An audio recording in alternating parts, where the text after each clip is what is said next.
At this point, Dave Filoni can do no wrong. I say that cautiously, of course, but think. This guy gave us more substance and meaning to Star Wars than an entire trilogy of movies did. Tales of the Jedi is a Disney Plus show consisting of 6 shorts that tell stories of Jedi during the prequel era, mostly focusing on Dooku and Ahsoka. Starting off with Ahsoka's path, that's what they're calling each story, I didn't love as much as Dooku's, which we'll get into in a second. Ahsoka, though, she had, I think, the weakest episode, and that was episode 1 with the hunting story. Sure, it was nice to see Ahsoka's people and how she discovered her Force abilities, but it was just okay. The next episode she's in, though, was so perfect. Anakin unknowingly training her for Order 66.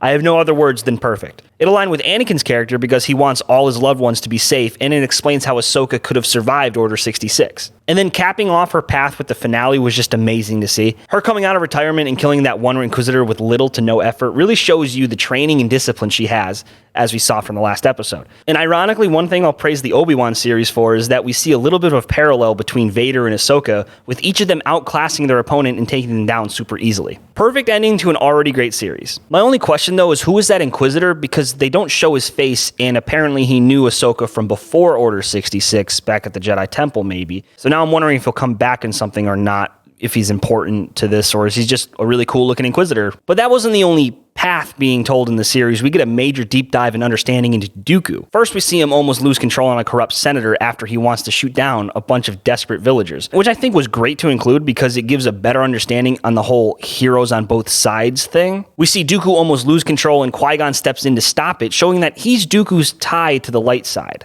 I also like that Dooku's seeing the corruption around him in parts. With the first episode, it's the Senate, and then the next episode, it's the Jedi themselves. We really get to see Dooku's motivation for leaving the Jedi Order, and if you read Dooku Jedi Lost, you'll understand more, because his planet Sereno is much like the planet in the first episode.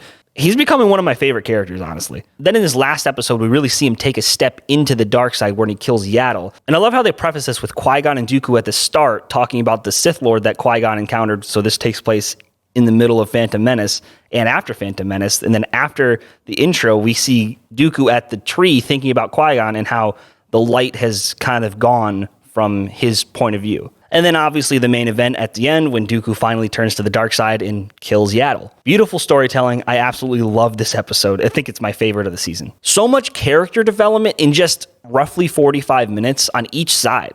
I honestly can't wait for what's next, and I haven't been able to say that for a while when it comes to Star Wars. So overall, I think this is some of the best Star Wars we've gotten in a while, maybe since season 7 of the Clone Wars.